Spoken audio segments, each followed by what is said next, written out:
So I'm going to start recording. So just because I just started, I'll just kind of reiterate. We're going over the validate me file and just kind of covering how to actually run through and validate this code. So we have this paragraph, and then we have this list of items. We have a link here. So I have this open in the browser, and then I have it also open over here. And if you wanted to go through this on your own, you don't have to actually submit the fixed code. You can go to the discussion, and I just was thinking that if people wanted to, you could kind of have lists of different things that you would sort of suggest changing. So there could be a couple of different ways to handle stuff too. There are some right answers. There's some that are, there's different ways to handle it. So I'm going to go to my file, my HTML validator, and there's a couple options. The validate by URI, this allows you to type in an address. So if you have your files published, you could just put the link here. Here I have file upload, there's direct input. So here I can actually just type directly in here. So if I wanted to, I could actually just copy this text and paste it in here. And it'll give me errors. And then what I like to do is I like to use the file upload.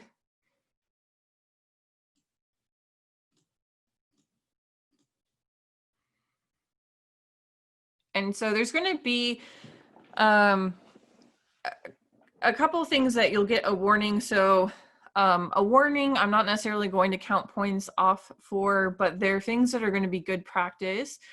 There are going to be errors which you would get points counted off for.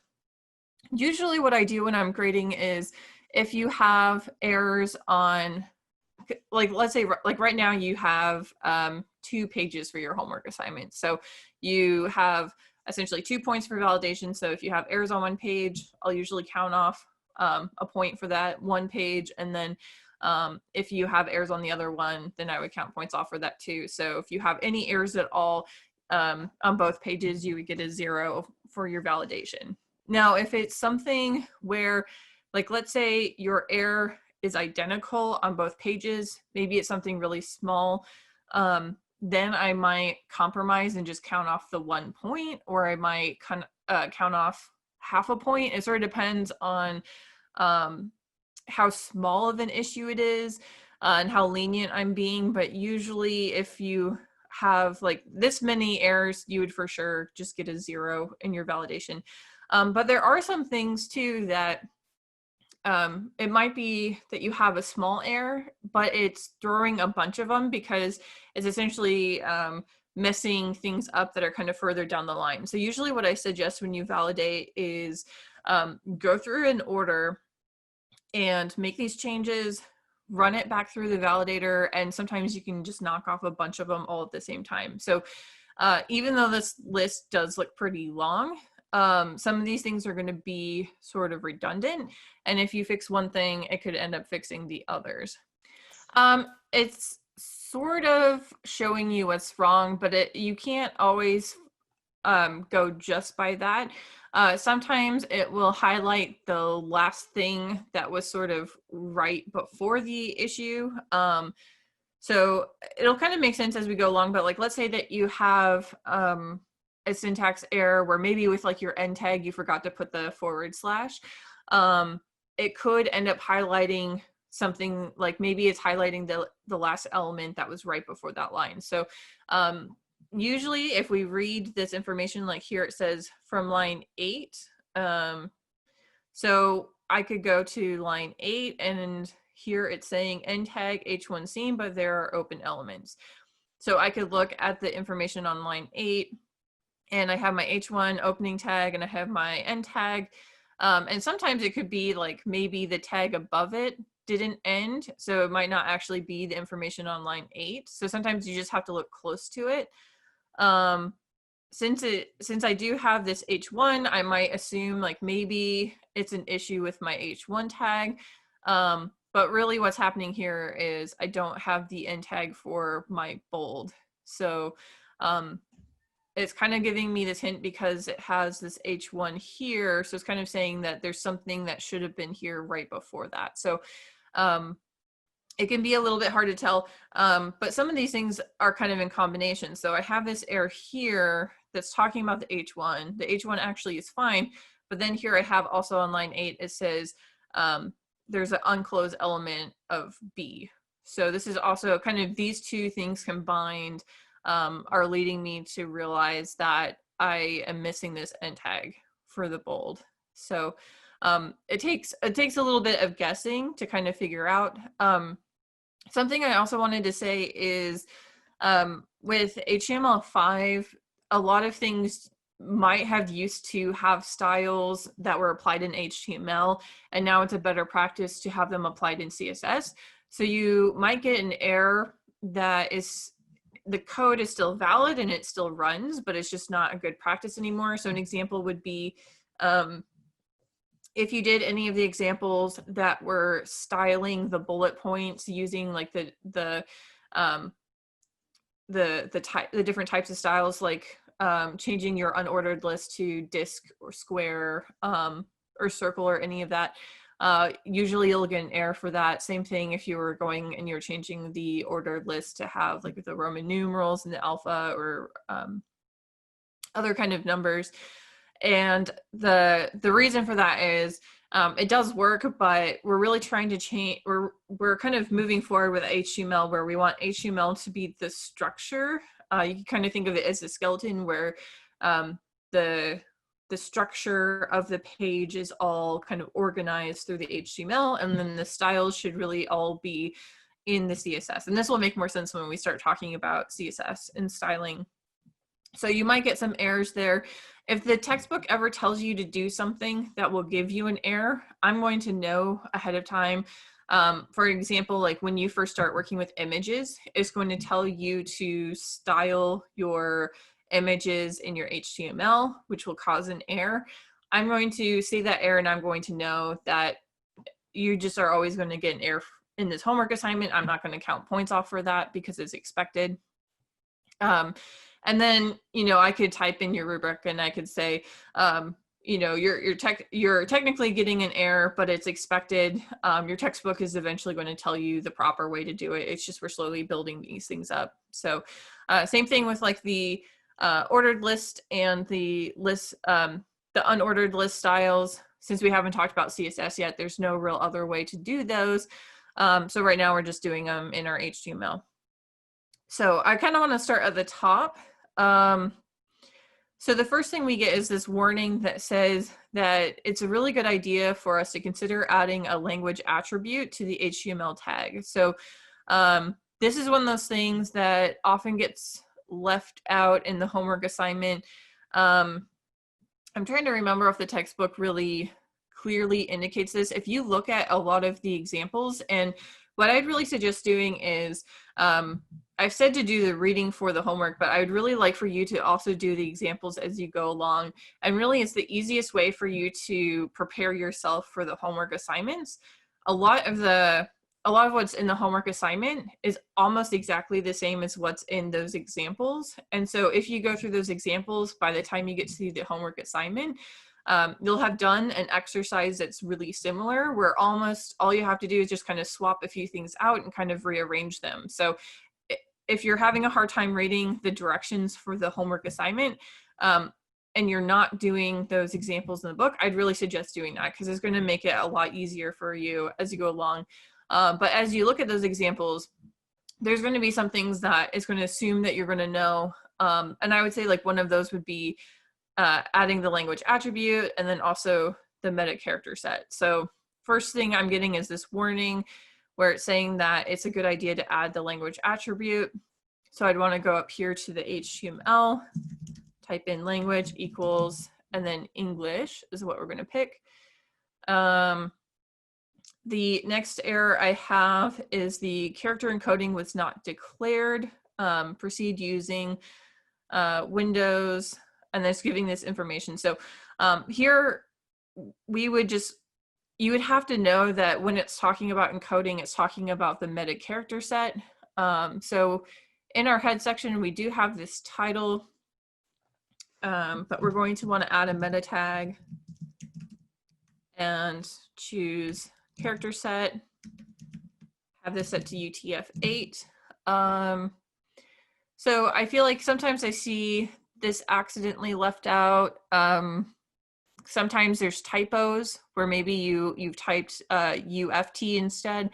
So if you're getting an error that's talking about the encoding, there's something that's going on with this.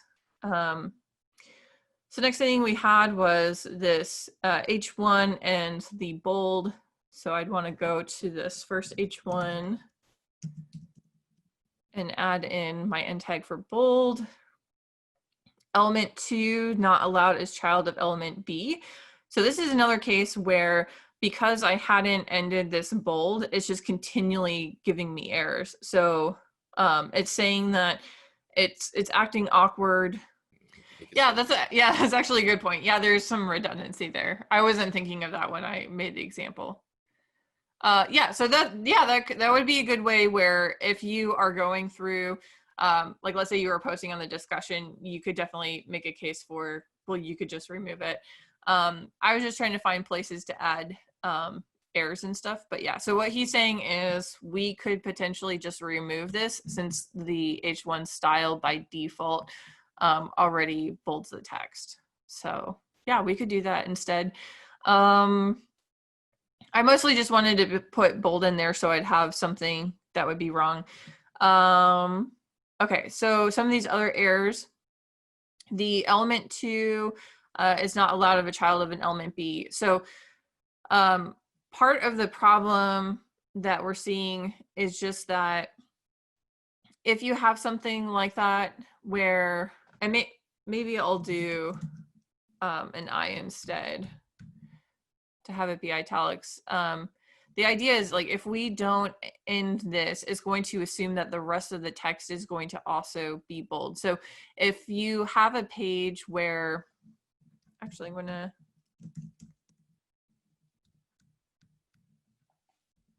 I think we should have this open. So like here you can see that all of the text here is bold, even though it doesn't make sense for it to be bold. So the reason for that would have been this tag and it not ending. So if you notice that there's something like, let's say that you have an italics on this. Let me save this and refresh. Now I have italics on everything because I haven't bothered to end it first. So I'd want to make sure that I actually go through and add the end tag for this. So now I just have this H1 that has italics on it. All right, so if I were to run this through, I should be able to get rid of these. So I have H2 not allowed as child element of B. That's just because it wasn't ended. Same here, the paragraph is not allowed as a child element. Here, the paragraph is not allowed. It's also saying the list items are also not allowed. So this would be actually a really good time to re-upload this and check it again. So now this is looking a lot shorter. Now here we have the element li is not allowed as a child element of body. So what's happening here is I haven't bothered to specify what sort of list this is going to go into. And so it's just saying that it can't just exist right inside of the body. It needs to be inside of something else. So this is one of those instances where there's a couple of ways you could fix this. Basically, we could either put it in a unordered list or we could put it in an ordered list. So it's kind of up to you what you would want to do. And I know there's got to be some sort of shortcut for highlighting stuff so you don't have to worry about grabbing your text as you're making these changes. I don't know what the shortcut for that is. Okay, so now we have it in an ordered list, so that should remove that error. I should I think this would be a good point to kind of review the description list, because that's really what I should have in this example, because it's one that people have the hardest time as they're doing the homework. But if you recall back, there's the terms. So this could be like your question one that you have, and then you have your data that matches it. So this would be answer one. And then maybe you have another one, question two.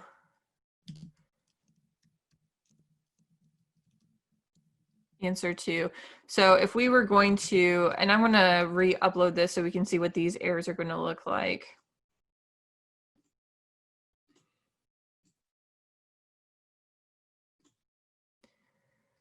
So if you get an error like this, it says element DT not allowed as child of element body. This is basically saying, again, that it needs to be inside of a list. So what we would need here is we would need to have a DL for our list. So then we should get rid of those errors. Also, like if you don't have a matching DD, like let's say that you forgot that you should put this in here, maybe you put this in as like a paragraph instead, it's going to give you an error saying that you need to have these be paired with each other.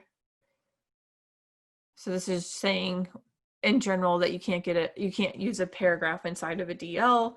I've also had, let's see, I've had some people put the DD inside. Let's see if it gives a specific error for this. So sometimes the feedback's not always going to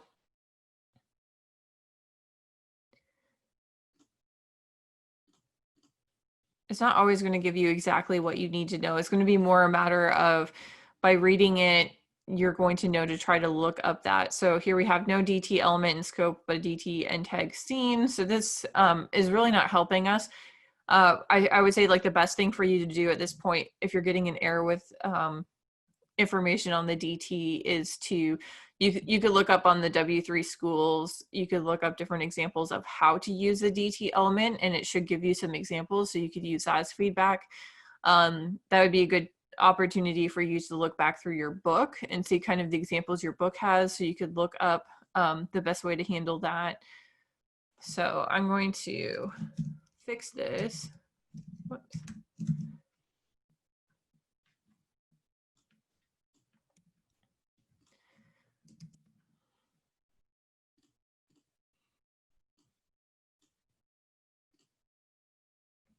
All right, end tag lysine, but there were open elements. This is on line 13.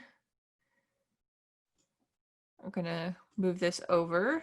So this is one that I feel like is pretty common, and that's kind of thinking about the order that you're putting your items in. And this is where I really suggest people think about how things are nested. If you know, like those like Russian stacking dolls where they go inside of each other, you really want to think about how items are being put inside of other containers. So for this one, we have this list item, and we also have a link that is inside of it.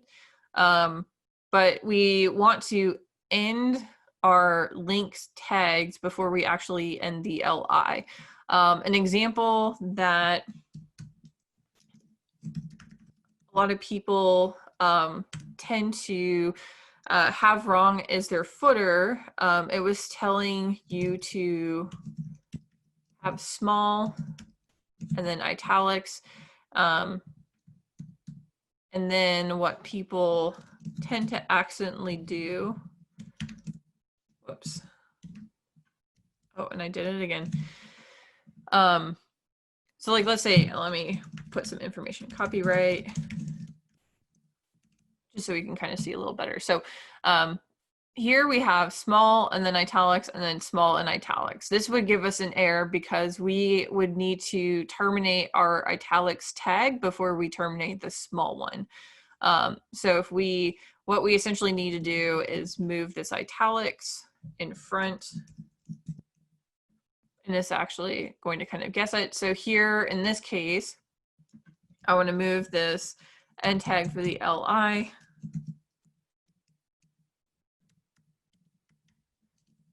So it's going to be at the end. So now we shouldn't have this error with the link. I can save this.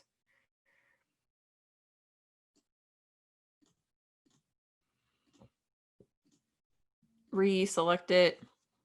So we're doing a lot better. Start body scene, but an element of the same type was already open. So this is line 28.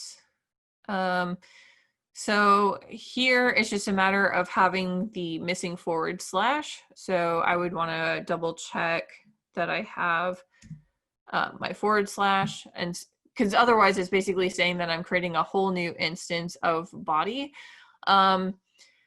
Some other errors that you might get that also are kind of worded this way, where it says start tag body scene but element of same type was already open, is a lot of times people get confused by the terms like head, header, heading.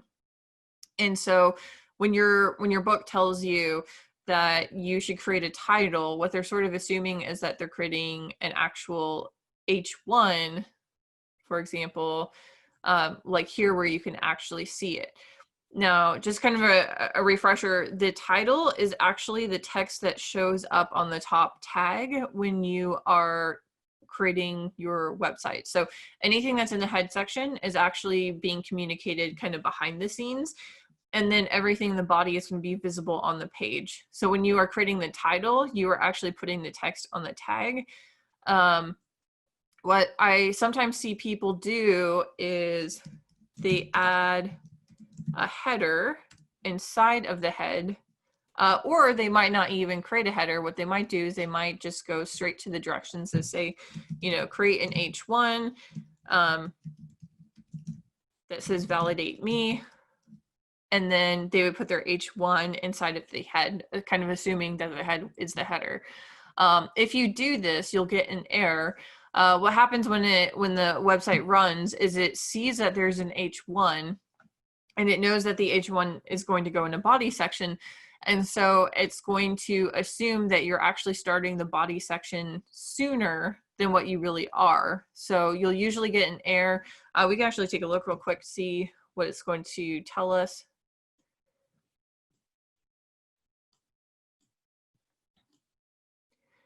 So let's see, it says straight end tag head. So right, it basically assumed that the body tag should start here. So now it thinks that this head tag is actually wrong. So this is one of those instances where it's confusing, because what it's telling you is that this tag is wrong, but really the problem is that this H1 should be in the body instead, but it's actually happening in the head section. So if you have had something like this, kind of the more appropriate thing to do would be to go to the head section, create a header, and then in the header you would put your H1. Whoops. And so then you'd have your header and your heading. But those are sort of common mistakes. And I could actually remove this and put up here. So we've gone ahead, we've also added this footer, some other things like a good idea would be to actually put this content that's not in the header or the main in the footer into a main. And like you'll notice there's some other things like my indentation is starting to get sloppy. So I always like to try to put everything so it lines up. So for example, the footer information is inside a body, so I would want to indent that. Same with header, main, and footer should all be of sort of equal importance. So I might want to indent let me indent this stuff a little bit. And since I kind of created it separately, it's a little hard to see. Okay, so that's looking a lot better. So header, main, and footer are all of equal importance. Now I can kind of clearly see that I have the H1 instead of the header. The H2, the paragraph, and the two lists, those are all of equal importance. Then we have the items inside of the list. Those are indented. I might move this back. So that way we can tell that all of these items are of kind of equal importance. So indentation is really important too, to kind of help make sense of everything, especially also when you're validating. So we can run this again. Let's see how we're doing. Last thing, end of file scene when looking for tag name, saying end of line 31. So all we're missing here is our greater than symbol. Those are really common to accidentally forget to type. It could even be a matter of just accidentally hitting delete as you're working. I've had students where they accidentally add in characters just because they didn't realize where their cursor was when they're working. Anytime that you have an equal sign, you really want to make sure everything is butted up against each other. If you have spaces, these are no longer going to work. So we could take a look real quick at what sort of error that would create.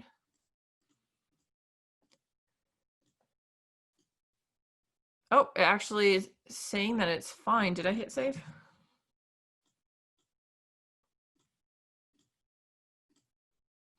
That's interesting. Let's see what happens if because I know that a couple people had this issue where there was white space. But you do want to make sure that there isn't white space here. Let's see, what other things?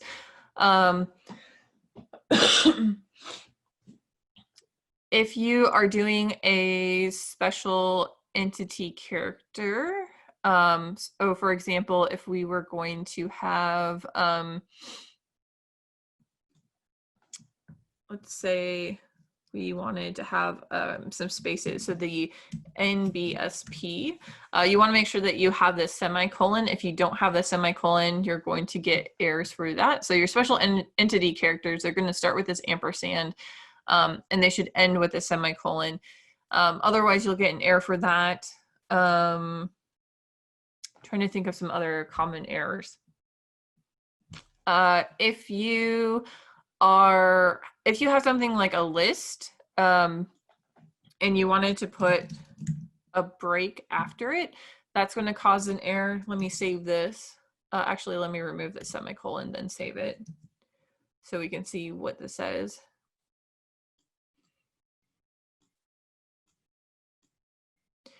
So this is saying named character reference was not terminated by a semicolon. So this one's at least a little more straightforward.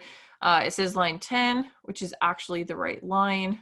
So, and it actually gives this example, says, or ampersand should have been escaped as ampersand.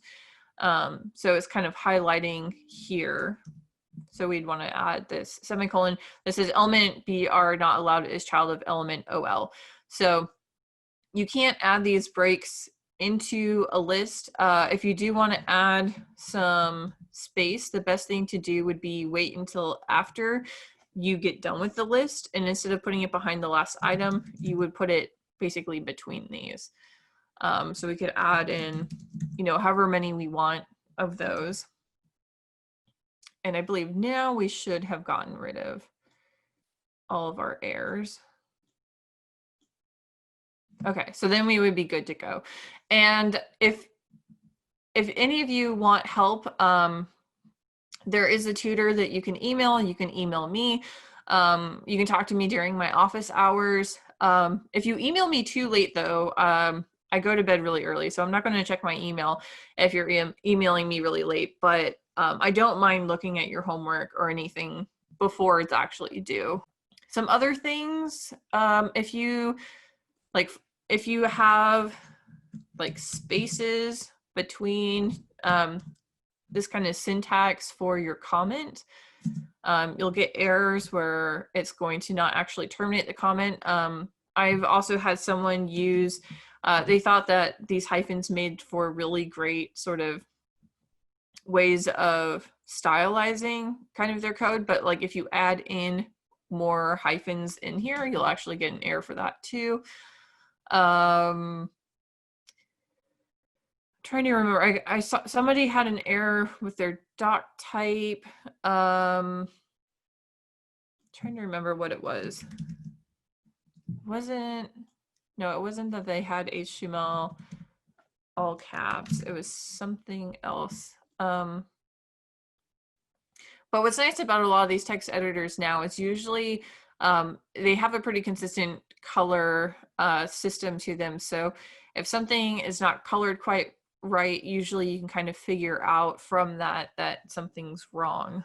And then there's also like there's typos. Like I've had people type in like IL instead, where you're just typing so fast and you accidentally hit the wrong keys in the wrong order or something. All right, so that's kind of just taking a look at validating your files.